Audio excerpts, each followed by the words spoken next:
I'm Richard Grayson. I'm the write-in candidate in the forthcoming special election in New York's 21st Congressional District in the North Country, the Adirondacks, the Upper Hudson Valley, and the Mohawk Valley. America is on the cusp of constitutional crisis and an authoritarian dictatorship.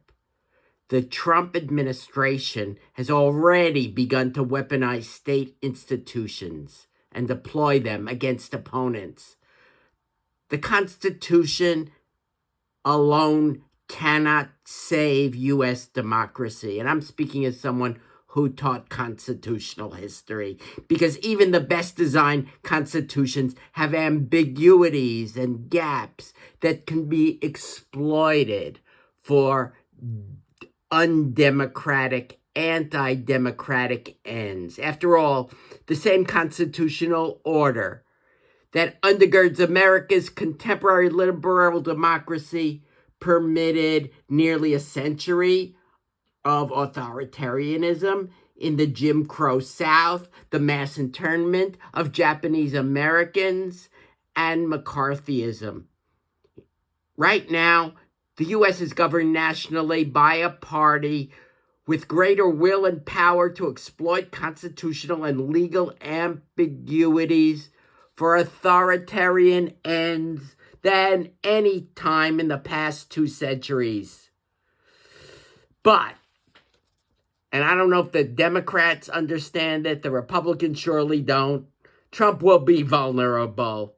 The administration's limited public support and inevitable mistakes will create opportunities for democratic forces, for people like me in Congress, for judges in courtrooms, and for you as voters at the ballot box. But the opposition can win only if it stays in the game. We can't be namby-pamby Democrats. Opposition under an authoritarian dictatorship can be grueling. Worn down by harassment and threats, many of Trump's critics will be tempted to retreat to the sidelines. Such a retreat would be perilous when fear, exhaustion, or resignation crowds out citizens' commitment to democracy.